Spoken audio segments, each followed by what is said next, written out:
In more distinct ways than humans, animals sort themselves into a hierarchy from birth.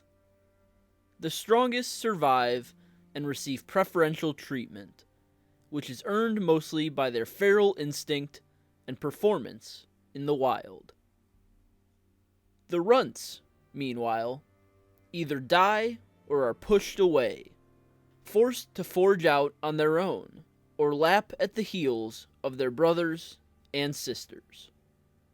In A Song of Ice and Fire, humans, such as Jon Snow, saw this phenomenon unfold in their own lives, but it appeared rather plainly in the case of the great albino direwolf, Ghost. Hello everyone, and welcome back to Exploring Fiction. Already separated from the pack when he was first found in the wolfswood, Ghost bonded to Jon Snow, together embracing their lives as outcasts. Where Jon went, Ghost followed, though sometimes the two grew separated for periods of time. Ghost slunk as a voiceless white shadow around Castle Black and beyond the wall, waiting and watching and acting when the need arose.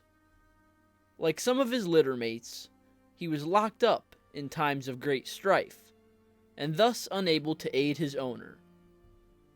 But barring purposeful intervention, Ghost watched over his pack. So, who exactly is Ghost, and why is he such an interesting character? Let's explore. Ghost was a direwolf born to the same mother as Grey Wind, Lady, Nymeria, Summer, and Shaggy Dog in the year 298 AC. He, unlike his littermates, was an albino. Ghost possessed red eyes, white fur, and an unkempt white tail. At first, he was the most diminutive of all the direwolves, being the runt, but he soon grew to be larger than the rest. However, he was not the loudest. In fact, Ghost made barely a sound at all. Absent were the whines and howls of most canine creatures, instead replaced by sniffing and snarling and ominous crimson stares. As such, Ghost was an exceptional hunter, often blending in with the snow commonplace in the north and beyond the wall. The albino direwolf enters the narrative, along with the rest of his littermates, in the beginning of A Game of Thrones. While the others still lay nuzzled against their slain mother, Ghost has already wandered further into the woods when the Stark Company arrives at the location of the killing. The Northmen inspect the mother direwolf, who has been impaled and killed by a stag, and Jon Snow persuades his father, Lord Eddard Stark, to allow his other children to keep the pups. They number 5, as do Eddard's true-born children. The eyes of all the pups are closed at first, and so the party bundles and carries them along. But Jon hears rustling nearby. After only a moment of searching, he stumbles upon the tiny form of Ghost, though the rest of the company fails to notice. Jon claims the albino pup for himself, shielding him from the flippant scorn of Theon Greyjoy, who wishes to kill the beast. The party returns to Winterfell, and the pups are distributed to the Stark children, much to their glee. Soon, the court of King Robert Baratheon also arrives at the great northern fortress, and a welcoming feast is thrown with great haste. At the celebration, Ghost is fed along with the other wolves, and fights off multiple snarling dogs triple his size to claim his meal, already showcasing a fierce personality. The Stark family is torn apart by Robert's visit, and Jon Snow is no exception. He follows his uncle Benjen to the Wall to join the Night's Watch, and Ghost is ever by his side, growing larger every day. At the towering border in the north, Ghost joins Jon when he hunts for food, and even displays a sentimental side, licking away the tears of the craven Samwell Tarly in an attempt to cheer him up. Ghost is also used by Jon as a means of intimidation, granting Sam some peace after constant antagonizing since his arrival. The wolf joins Jon at the grove of weirwoods beyond the wall, where he presents his owner with the hand of the late Jafer Flowers, which he had torn from the corpse. The Night's Watch uses Ghost as a tracker to find the rest of the bodies of their fallen brothers, though Benjen Stark is notably absent. They haul the corpses back to Castle Black, where they sit in silence. Not all is as it seems, however, and Ghost is the first to notice. Already having grown quite large, he scratches and claws at the door to Jon's chambers, alerting him to danger. The corpses of the deceased Black brothers are no longer still, instead stalking about as wights. Jon and Ghost burst into the Lord Commander's tower, and find the undead form of Othor making to attack the Lord Commander himself, Jeor Mormont. Ghost sinks his teeth into Othor's arm and rips apart his ghastly stomach. Still, the wight carries on, grappling with Jon while its severed hand tugs at his leg. Ghost attacks the hand, but still Jon is carried to the ground in the heat of the conflict. Othor begins to choke Jon, but Ghost pulls the undead man off. Jon scrambles away and throws a lamp at the drapes and then at Othor, starting a fire that would demolish most of the tower. Yet, it also kills the wight, and as a gift of thanks, Jeor Mormont presents Jon Snow with the Valyrian blade Longclaw. Gone is the bear-head pommel, replaced instead by that of a white wolf akin to Ghost. Jon accepts the blade gratefully, but believes Ghost deserves the majority of the praise. Soon, word reaches Jon's ears of the peril of his old family across the Seven Kingdoms, and he makes to desert the Watch. Ghost disappears near the tiny village of Molestown, but later resurfaces, betraying his owner's whereabouts to his friends, who are out searching for him. Thanks to Ghost, they find Jon and convince him to return to Castle Black and honor his vows. In A Clash of Kings, Ghost remains with Jon Snow and the Night's Watch, even as they range into the desolate wasteland beyond the Wall. The great wolf stalks among the trees, far from the noisy pack of humans, even though his owner is among them. Ghost hunts at night, the time best suited for his silent demeanor. At Craster's Keep, he frightens the wildlings' wives, especially Gilly, and kills multiple rabbits for sustenance, even gifting one to Jon. And it is Ghost who discovers the hidden stash of dragonglass near the Fist of the First Men, calling upon his feral senses to locate it. Returning to camp, he then leads Jon to the mysterious treasures. Soon, Jon's wish of becoming a true ranger of the Night's Watch is finally granted, and he and Ghost together join the company of Corran Halfhand as they scout the Frostfang Mountains. At night, while Jon is fast asleep, he dreams he inhabits the body of Ghost, and while he doesn't realize the implications or meaning of it yet, he is beginning to unlock his warging abilities. In one dream, Jon and Ghost think of their siblings, and the albino wolf even howls, an action extremely rare for him. While Ghost, Jon, Corin, and the others hunt for the wildlings, they instead become the hunted. They stumble upon a small band in the mountains and take the spearwife Ygritte as a captive. Corin eventually allows Jon to choose her fate, and the boy releases her, unable to deal the killing blow. The half-hand expected as much, though Jon's decision puts them in a precarious position. Soon enough, the wildlings truly are on their trail. Orell's eagle attacks the party, tearing at Ghost with his talons. The mighty bird fails to wring Ghost's neck, though it tries ceaselessly. The members of the party dwindle and disappear as they try to harry the advancing free folk. But soon, only Jon, Ghost, and Corin remain. As Rattleshirt's band overtakes them in the Skirling Pass, Corin subtly convinces Jon to duel him, making it seem as though Jon is a Night's Watch defector.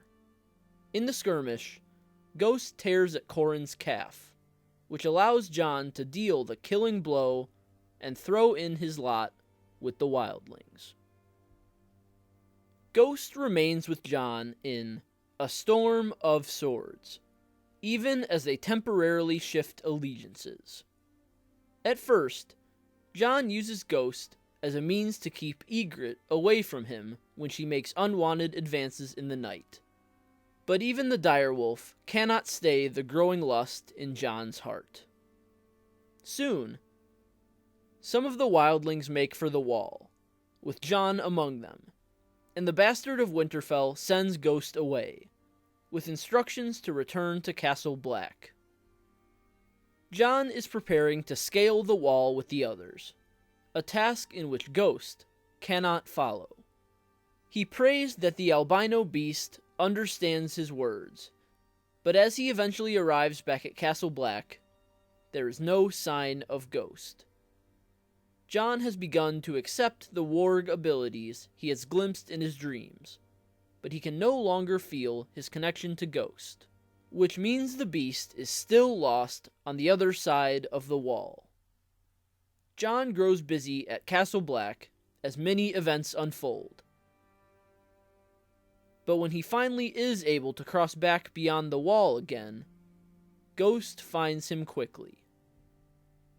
With much mirth on both sides, owner and wolf reunite, and Ghost stays only a step away as he watches Jon ascend all the way to Lord Commander of the Night's Watch.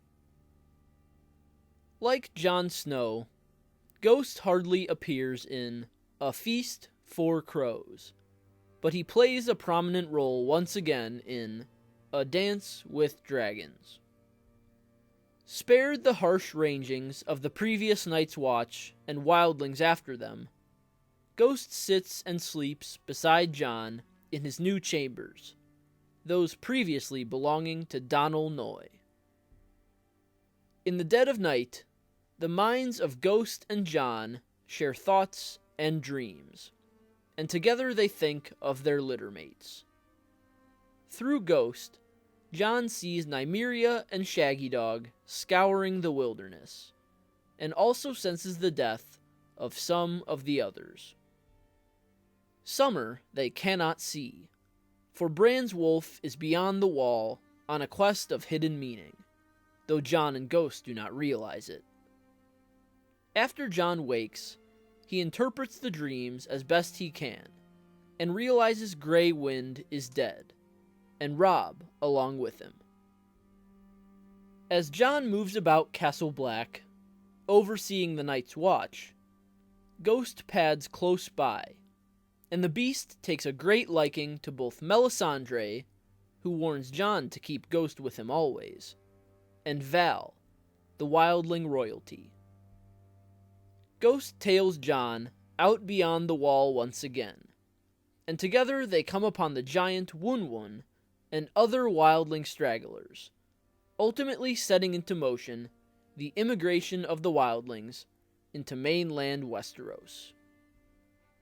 As the wildlings traipse through the gates peacefully for the first time in recorded history, Ghost takes an immediate disliking to the giant boar of the skin changer Boruk, and Jon is forced to lock the wolf in his quarters.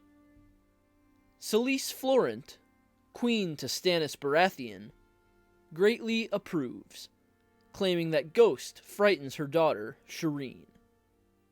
All around him, from allies and adversaries, Jon grows pressured to cage his staunchest protector. Ghost begins to grow apprehensive, even lashing out at other members of the Night's Watch, but Jon attributes it to the wildling occupation, and so pens up the wolf. It is a grand mistake, though, as Jon is soon stabbed in mutiny by members of his own order, and there is no one to protect him. As he sinks to the snow shaded scarlet in his own blood, his final word is the name of his direwolf: Ghost. All Ghost can do is strain against his captivity, but it is hardly enough. Ghost, like the other direwolves loyal to the Stark family, protects his owner at all costs, even when Jon Snow does not understand it. Aside from physical protection, which Ghost heartily provides with his savage, animal prowess, he also shields Jon from subtler, more sinister threats. When Jon attempts to desert the Night's Watch and ride south to aid his half-brother Robb, Ghost gives him away to his friends, who drag him back to the Wall.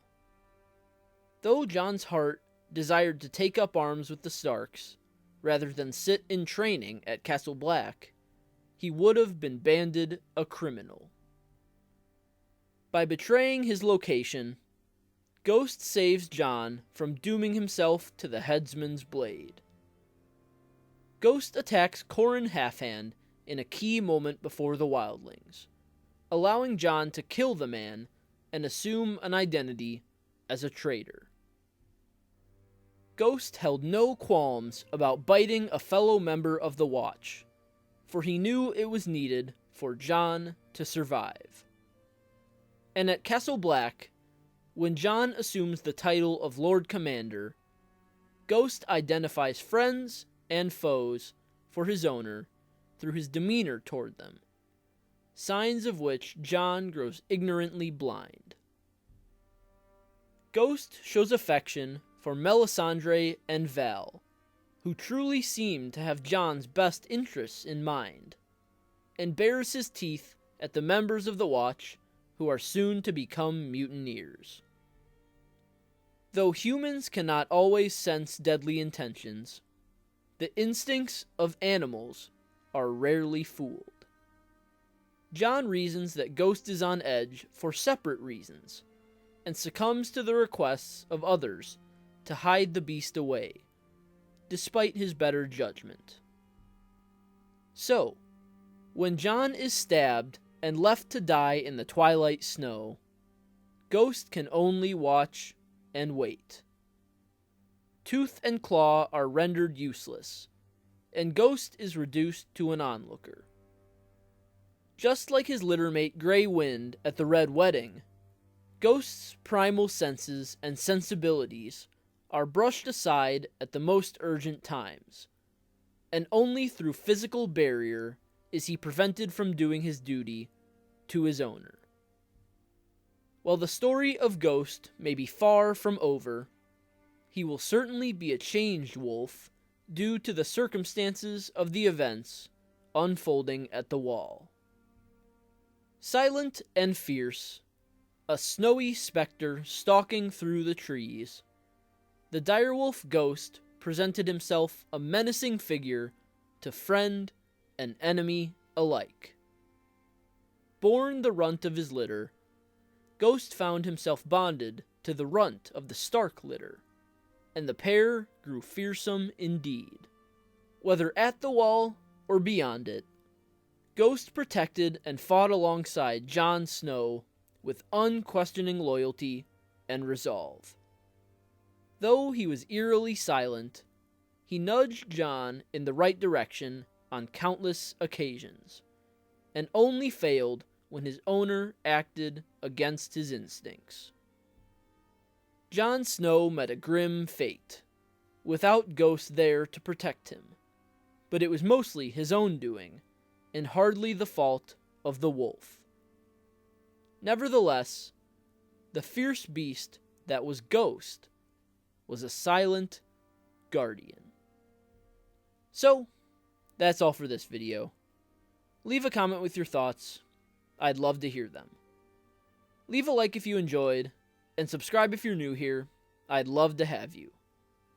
Visit my website, russellawellsauthor.com, for exclusive fiction and more, and sign up for my mailing list for free exclusive content. The links for both are in the description below. So, like always, I will see you next time.